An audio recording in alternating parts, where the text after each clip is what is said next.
साथियों, सभी भाई बहनों को सादर जय गुरुदेव, सादर नमस्कार। साथियों, अतिथि शिक्षकों के संबंध में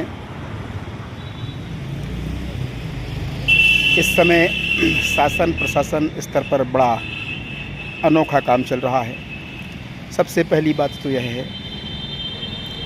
कि अतिथि शिक्षकों के लंबे संघर्ष के बावजूद भी संघर्षों के बदले अतिथि शिक्षकों के हित में सरकार ऐसा कुछ भी कदम नहीं बढ़ा पा रही है जिससे अतिथि शिक्षकों का हित, अतिथि शिक्षकों के कार्य अनुभव का लाभ और अतिथि शिक्षकों ने जो त्याग किया है उनका फ़ायदा अतिथि शिक्षकों को मिल सके। बहरहाल सितंबर 2023 से बढ़ा हुआ मानदेय जो तत्कालीन मुख्यमंत्री जी के द्वारा घोषित किया गया था, वह बस अतिथि शिक्षकों के खाते में आ रहा है।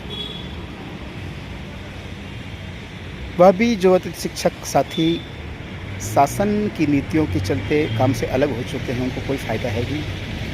जो काम पर लगे हुए हैं उनको भी फ़ायदा एक प्रकार से मिलता आ रहा है और ऐसा निश्चित भी नहीं रहता कि कौन अतिथि शिक्षक साथी कब बाहर कर दिया जाए और किस कारण से बाहर कर दिया जाए।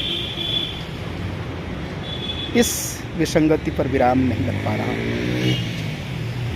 आप हम सब मिलकर लगातार प्रयासरत ही हैं, परंतु प्रयास एक प्रकार से असफल तो नहीं कहूँगा, तब भी असफल की ही तरह हमारे प्रयास अब तक के साबित हो रहे।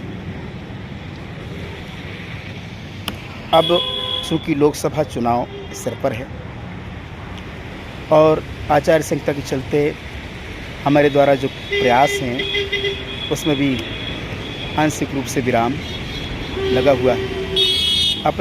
अपने स्तर पर हम आप सब कहीं न कहीं अतिथि शिक्षकों के हित में सरकार निर्णय ले, सरकार फैसला करे, इसके लिए काम कर ही रहे हैं। मुख्यमंत्री जी ने भी कुछ दिन पहले दो टूक शब्दों में कहीं पर कहा है कि लोकसभा चुनाव हो जाने दीजिए, फिर मैं आपसे बात करता हूँ। भरोसा तो है उन पर, क्योंकि वो उच्च शिक्षा मंत्रालय का दायित्व देखते हुए अतिथि विद्वान साथियों के लिए काफ़ी कुछ फ़ायदेमंद नीतियाँ लाए हुए, इससे भरोसा तो है। चलिए उनको भी देख लेते हैं।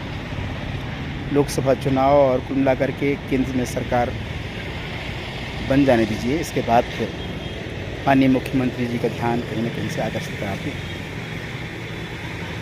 और हमको लोकसभा चुनाव में अपने अपने स्तर पर शिक्षकीय भूमिका में रहते हुए, अलग बात है कि जो साथी शिक्षकीय कार्य से दूर हैं या अभी हट चुके हैं, वह भी हमारे सबके लिए एक समान हैं, वह भी इसी श्रेणी में आते हैं। हम आप सभी को शिक्षकीय भूमिका में रहते हुए मतदान का प्रयोग करना है और बेहतर से बेहतर मतदान करने के लिए मतदाताओं को जागरूक भी करना है। साथ ही दोनों काम हमारे माध्यम से होना चाहिए। हम स्वतंत्र रहकर मतदान करेंगे। हम किसी साथी से यह नहीं कहेंगे कि आपको किस व्यक्ति को या किस राजनीतिक पार्टी को मतदान करना है। आप सब समझदार हैं। लोक हित में, जनहित में और राष्ट्र हित में हमको मतदान करना है। ऐसी सरकार की कल्पना करना है जो सरकार हर तरह के भेदभाव से ऊपर उठकर राष्ट्र हित में काम करे, जनहित में काम करे, जनता के विकास के लिए काम करे, लोकतंत्र की सुरक्षा के लिए काम करे, संविधान की सुरक्षा के लिए काम करे।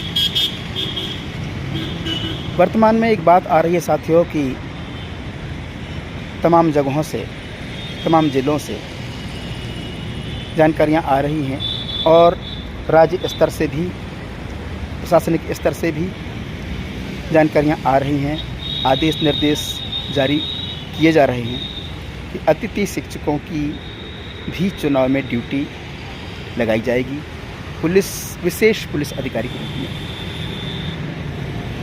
हम सरकार के इस निर्णय का स्वागत करते हैं, परंतु कुछ जगहों पर अतिथि शिक्षक साथियों को 1 अप्रैल से काम से अलग कर दिया जा रहा है।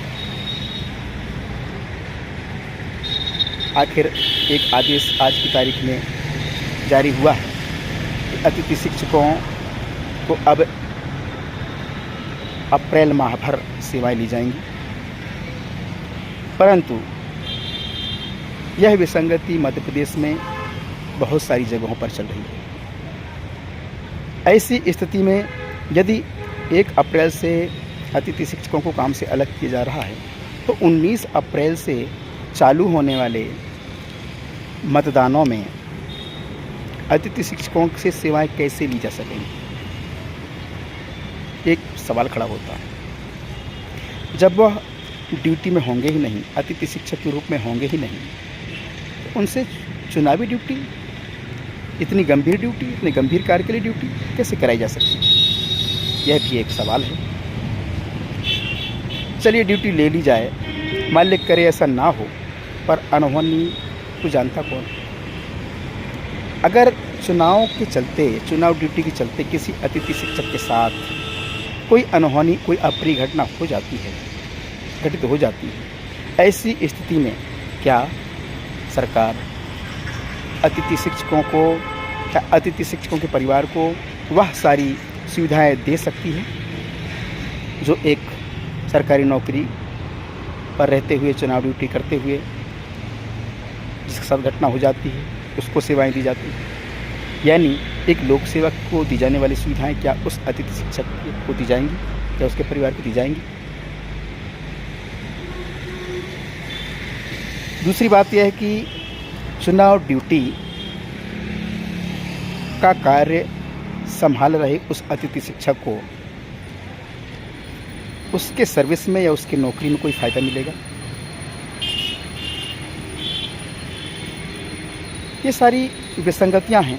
इसके चलते भी जहाँ तक हमारा निवेदन है मध्य प्रदेश के समस्त अतिथि शिक्षक साथियों से, आप लोग भी अपने अपने स्तर पर इस पर विचार करें और अपने अपने जिला कलेक्टर के माध्यम से मध्य प्रदेश सरकार, केंद्र सरकार तक अपनी इस मांग को ज़रूर बढ़ाएं कि अतिथि शिक्षकों से चुनाव जैसे गंभीर ड्यूटी ली जा रही है, जिसका हम स्वागत करते हैं, परंतु अतिथि शिक्षकों की लंबित मांगों पर ध्यान देते हुए नियमित रोजगार की जो मुख्य मांग है उस पर सरकार जल्द से जल्द फैसला ले। चूँकि तत्कालीन मुख्यमंत्री माननीय शिवराज सिंह चौहान जी ने 2 सितंबर को भोपाल पंचायत बुलाकर अतिथि शिक्षकों के हित में बहुत सारी घोषणाएं कर दी। उनमें से मानदेय के अलावे एक भी घोषणाओं का पालन अब तक नहीं किया जा सक रहा। वार्षिक अनुबंध की बात थी, वह भी अभी तक नहीं हो पाया। गुरुजियों की तरह प्रक्रिया लाने की बात थी, उस पर भी काम नहीं किया जा सका। तो हमको कल परसों यानी 5, 6, 7, 8 अप्रैल तक भी आप हम सब माननीय जिला कलेक्टर के माध्यम से शासन, राज्य शासन और केंद्र शासन तक हमको इस मांग को लाया जाना चाहिए कि अतिथि शिक्षकों से चुनाव जैसे ड्यूटी दी जा रही है। हमारी भी मांग है कि अतिथि शिक्षकों की नौकरी, अतिथि शिक्षकों को रोजगार में स्थायित्व आए। इसके अलावा जैसे ही लोकसभा के चुनाव पूरे होते हैं, सरकार केंद्र पर बनती है, हमको तुरंत एकजुट होकर के अपनी मांग को फिर से मजबूती के साथ सरकार के समक्ष रखना चाहिए। साथियों, आप सभी अपने अपने स्तर पर सकुशल होंगे और निराश ना हो, मायूस ना हो, हताश ना हो। हम एक दूसरे से लगे हुए हैं, एक दूसरे के संपर्क में हैं, लगातार प्रयासरत हैं। ऐसा नहीं है कि अलग अलग संगठन है तो अलग अलग भी हमारी बातें चल रही हों। निश्चित रूप से हम एक होकर के अपनी बातों को शासन प्रशासन के पटल पर रखने में सफल हैं और जो आदेश निर्देश आ रहे हैं उनसे बिल्कुल हतोत्साहित ना हो। हमारे सबके प्रयास एक से हैं। बहुत बहुत धन्यवाद। मैं मंडला से आपका साथी PD खैरवाल।